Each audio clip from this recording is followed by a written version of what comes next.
राज्याचे आयुक्त जे आहेत त्यांनी आपल्याला नोकरी देऊ शकत नाही असं पत्र टाकलंय. मी तुम्हाला टाकलंय बघा. हो आता. आता एकच गोष्ट लक्षात ठेवा, तुम्ही जर प्रशिक्षणार्थ्यांना मानत असाल आणि नोकरी देत असाल धुळे गाठा तर धुळ्याला या उद्या. 7 नाही ना 10 नाही, उद्या. जर तुम्हाला जर प्रशिक्षणार्थ्यांची गरज असेल तर न्याय द्यायचा असेल तर तुम्ही उद्या धुळ्याला या. आणि तुम्हीच नाही, राज्यातल्या सर्व मुख्यमंत्री नेतृत्व आणि सगळ्या लोकांना सांगा, शेवटची लढाई सांगतो मी. उद्याच्या उद्या तुम्ही आणि राज्यातले 1,34,000 सर्वच्या सर्व इथं ज्याला नोकरीची गरज असेल, जो त्याच्या बापाचा पोटचा असेल तर तो इथं येईल. आणि ज्याला गरज नसेल, माझ्याजवळ 10 लोक जरी असले, मी कोर्टात जाऊन मी त्यांना न्याय देणार.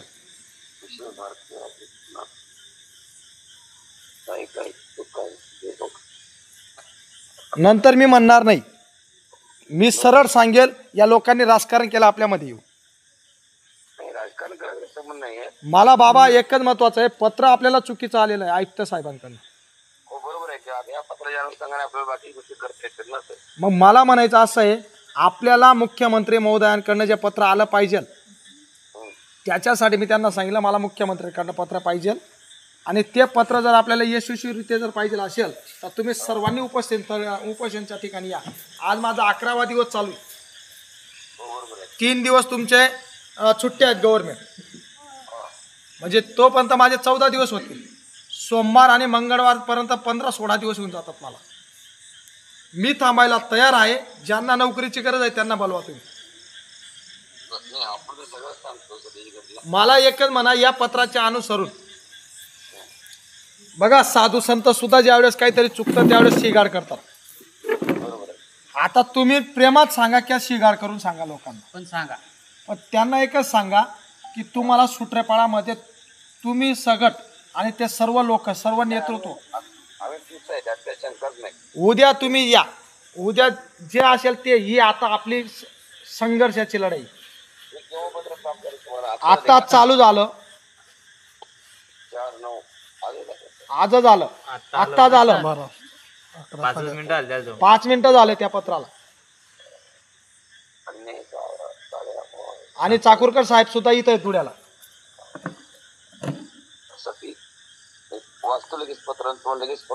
मला ऐकून घ्या, मला पत्र अत्यंत चुकीचं दिलेलं आहे आयुक्तांनी. आणि याला कारण काय आहे, आपली संख्याबळ, ज्यांना नोकरीची गरज आहे ते लोक नाही आहेत म्हणून. जरांगे साहेबांना सुद्धा चुकीचं उत्तर दिलं होतं. आता मी तुम्हाला म्हणतो, मला बी चुकीचं उत्तर दिलंय. जर आपल्याला चांगलं उत्तर पाहिजे असेल तर महाराष्ट्रातील सर्व विद्यार्थ्यांनी, सर्व प्रशिक्षणार्थ्यांनी, सर्व नेतृत्वाने इथं यावं. आणि ज्या नेतृत्व येणार नाही याचा अर्थ ते राजकारण करत आहे. माझे पहिला कार्यक्रम फिक्स आहेत साहेब. मला आज कार्यक्रमापेक्षा सगळ्यात महत्वाचा विषय असा आहे, गोरगरिबांना न्याय. हो बरोबर आहे. एका दिवसामध्ये हा विषय काही संपणार नाही. पहिली गोष्ट म्हणजे उद्या मला येणं शक्य होत नाही मौली. केव्हा येणार आहे? आम्ही 7 तारखेला सकाळी तिथं पोहोचणार आहे. तेव्हाच मी मरेल. मी मेल्यावर तुम्ही येणार का? कारण माझा 11 दिवस झाले आता. बरोबर आहे. मी एक प्रशिक्षणार्थी आहे. तुम्ही जर प्रशिक्षणार्थ्यांसाठी जर लढा देत असाल तर माझी एकच विनंती आहे. इथं कसं आहे की जे कार्यक्रम माझ्या मठात ठरलेले आहेत ना, मी एका मठातली पत्ते माझी मौली. मला इथलं हे कार्यक्रम करून मला तिथं तुम्हाला पाठिंबा देत आहे. मला पाठिंबा नको तुमचा, मला फक्त एकच गोष्टी पाहिजे, सगळ्या साथ पाहिजे मला, साथ. हो बरोबर आहे, सगळ्यांनी साथच पाहिजे, त्यात काही शंकाच नाही. आणि बाबा एक मिनिट ऐकून घ्या. या पत्राच्या आधारावर जर मी आज उठून गेलो,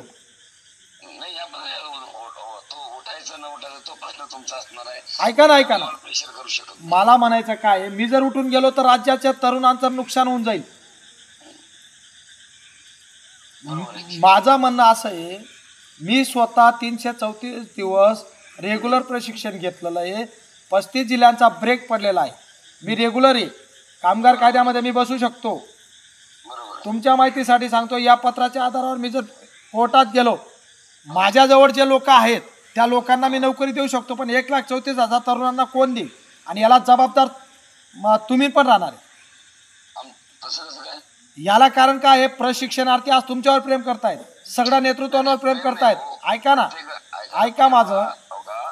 तुम्ही आता मी ज्या भागात राहतो माझ्यावर प्रेम करतात तर 70-75 लोक आले नसते ना साहेब माझ्याकडे. मला म्हणायचं काय आहे 3 लोक, ऐका, याच्या अगोदर जेव्हा मी आंदोलन केलं तेव्हा 3 लोकांवर गेलो मी दादा. 3 लोकांवर. बाबा मला म्हणायचं, ऐका ना 1 मिनिट. ऐका दादा, तुम्ही आता तुमच्याकडे तरी 4 माणसं 10 माणसं तरी आहेत, पण मी जेव्हा सांगलीमध्ये जेव्हा मी सुरुवातीला गेलो ना तेव्हा 3 लोक होते माझ्यासोबत, फक्त 3. ऐकून घ्या ना बाबा, 1 मिनिट. तुम्ही तुमचं कर्तव्य पार पाडा, तुमचं कर्तव्य पार पाडा. लोकांना आव्हान घाला, मी पूर्ण आव्हान घालतो. लोकांना आव्हान घाला आणि सगळ्यांना आव्हान असं घाला. तुमच्यापेक्षा आम्ही अगोदर घोड्यावर बसलोय. उद्या 1 दिवस आम्हाला इथं काढायचा आहे. येऊन मी 6 तारखेला पण इथून मी कार्यक्रम 12 वाजता संपला की लगेच मी आधी डायरेक्ट धुळे दिशेने रवाना आहे मी. मला म्हणायचं, ऐका ना, तुमचा कार्यक्रम 6 तारीख म्हणजे उद्या आहे. हा, उद्या 5 तारीख आहे. सकाळी उद्या सकाळी चालू होतोय, परवा दिवशी सकाळपर्यंत कार्यक्रम संपतोय. मला म्हणायचं काय, समजा लोकांना सांगा उद्या आणि परवा 2 दिवसात इथं सगळेजण जमा राहा. जोपर्यंत न्याय मिळत नाही तो 4 दिवस 8 दिवस जे लागेल ते तोपर्यंत इथं बसा.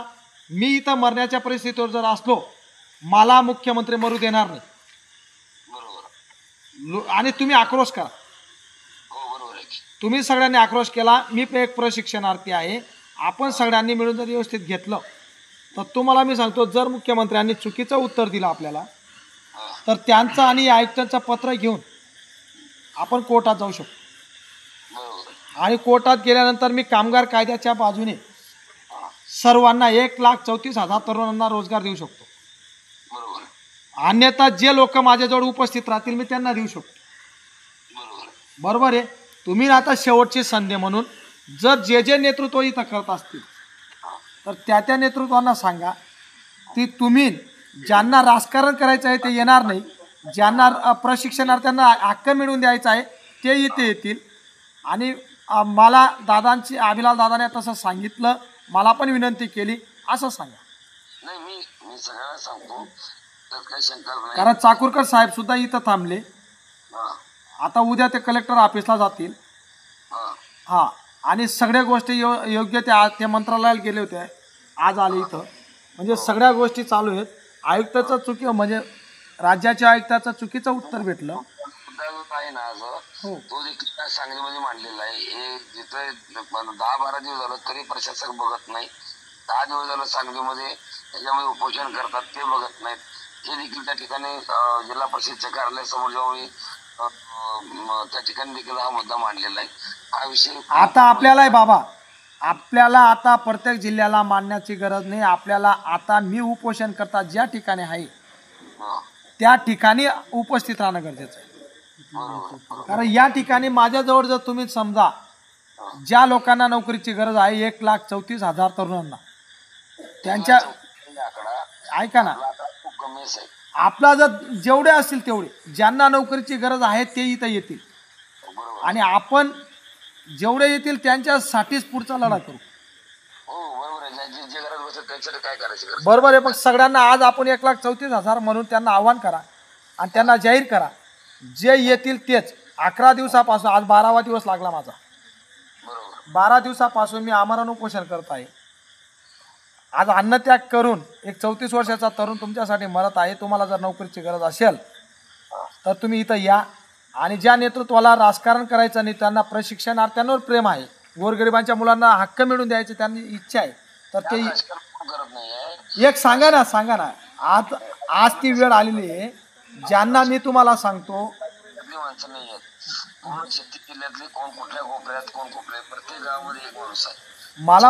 मला तेच म्हणायचं आहे, ज्याला गरज असेल त्यांना आव्हान करा. मी आव्हान करतोय, तुम्ही आव्हान करा. कुठल्याही नेतृत्वाच्या माध्यमातून आपल्याला सांगू का की कोणी देखील राजकारण होणार नाही. यामध्ये सगळे नेतृत्व तुम्हाला सपोर्टच करतील. मग सपोर्ट करतील तर 11 दिवस 12 दिवस झाले मी मरतो तोपर्यंत कोणतं नेतृत्व इथं येतंय? बरोबर आहे ना. आपण आता ते मी एक प्रशिक्षणार्थी बाबा, आणि प्रशिक्षणार्थ्यांसाठी तुम्ही जर सपोर्ट करत असाल तर प्रशिक्षणार्थी 12 दिवसापासून मरतोय. तो भाग आहे. मी तुम्हाला काय सांगतो की मला मोठा अनुभव आहे. तुम्ही आता एकच आंदोलन आपण या ठिकाणी चालू सद्यस्थितीमध्ये मी याच्या अगोदर जे आंदोलन केले, मी एवढ्या मोठ्या प्रमाणात सगळी व्यवस्था करून माझी एवढी आमदार केली लोक म्हणजे मुलासरांनी ते तिथं उपस्थित राहिले मग नाही. एक काम करा ना, शेवटच्या वेळेस आता एक वेळेस येऊन जा. याच्या वेळेस आपण सगळ्यांनी बंद करा या गोष्टी लढणं. डायरेक्ट बंद सबसे. मी सांगितलं काय की जे सोबत आहेत त्यांचंच काय विचार केला जाईल, जे घरात बसले त्यांच्यासाठी आपण करणार काय? आणि ते पण बाहेर फिरणारे नको. जोपर्यंत मिळत नाही तोपर्यंत इथं बसणारे पाहिजे. त्या 10 असले तरी चालतं. अशी जी परिस्थिती आहे त्याला काही हे उपयोग होत नसतो.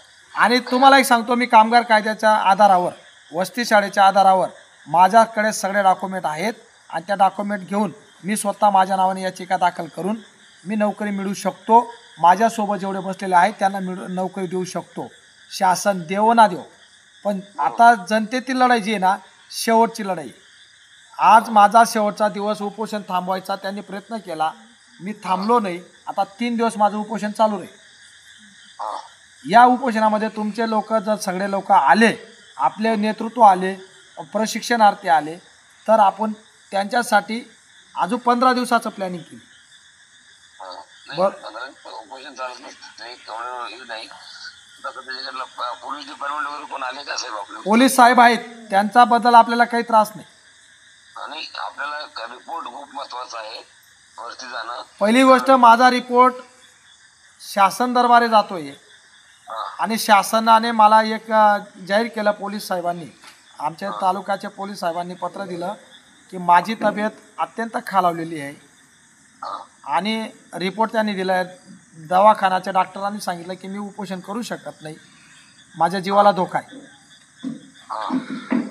आता तुम्ही सांगा, माझ्या जीवाला धोका जर असेल, मी एक प्रशिक्षणार्थी आणि तुम्ही जर प्रशिक्षणार्थ्यांना सपोर्ट जे नेतृत्व करत असतील ते इथं येतील, अन्यथा राजकारण करत असतील ते येणार नाही. आणि जे ऐका बाबा, ऐका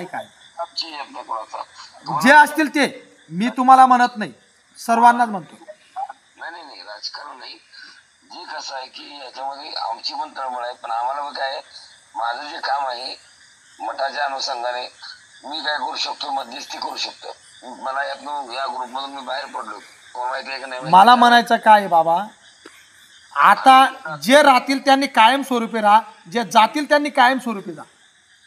आपण जे काम करतोय ते वैयक्तिक मी माझ्या पत्नी लोकांना बोललो की जेव्हा 4 रुपये एका वाटत नेतृत्व एका बाजूला झालं, ते जेव्हा म्हणले नंतर आम्ही दोन बाजूला पहिली गोष्ट म्हणजे. आणि कर्तव्य म्हणून आम्ही सर्वांच्या सोबत मास्टर करायचे ते तुमचा आता तुम्ही जो तुमचा जो प्रॉब्लेम आहे किंवा तुम्ही म्हणताय तुम्ही त्या दिवशी ज्यावेळेस तुम्ही बसले 29 तारखेला माझ्याकडे तुमच्याकडे बोलायला आहे असेल तर बघा, मी 6 तारखेला तुमच्याकडे येणार आहे म्हणून तुम्हाला मी त्या दिवशी सांगितलं. माझे जे अगोदर कार्यक्रम बाबा, आता एक काम सांगस, सगळ्यांना एक आव्हान करा, मोबाईल ते नेतृत्व कोणतंही असो, जे नेतृत्व प्रशिक्षणार्थ्यांसाठी लढत असेल, मी एक प्रशिक्षणार्थी, मी इथं आमरण उपोषण करतोय 12 दिवस झाले.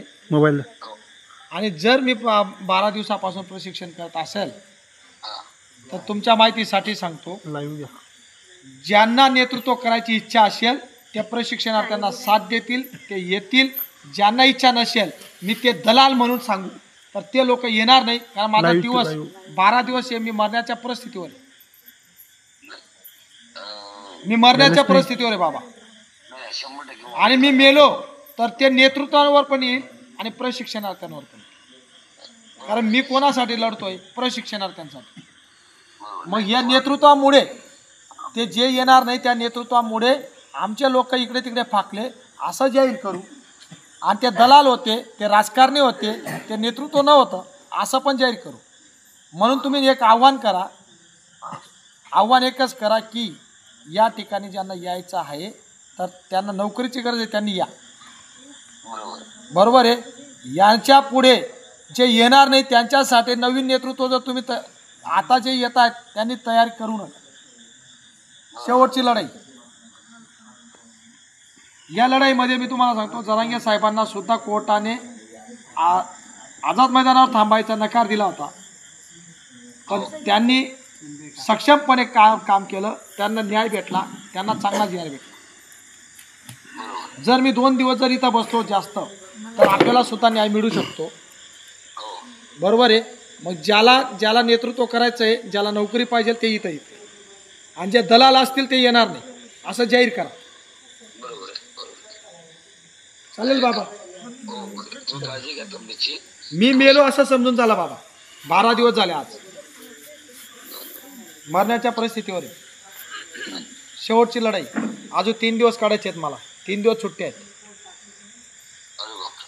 हां, आता तुम्हाला सांगतो, शुक्रवार सुट्टी आहे, शनिवार गणपतीची सुट्टी आहे, रविवार शासकीय सुट्टी आहे, आणि त्यानंतर सोमवार, म्हणजे आज 12, 13, 14 हे 15-16 दिवस हे उपोषण जाते.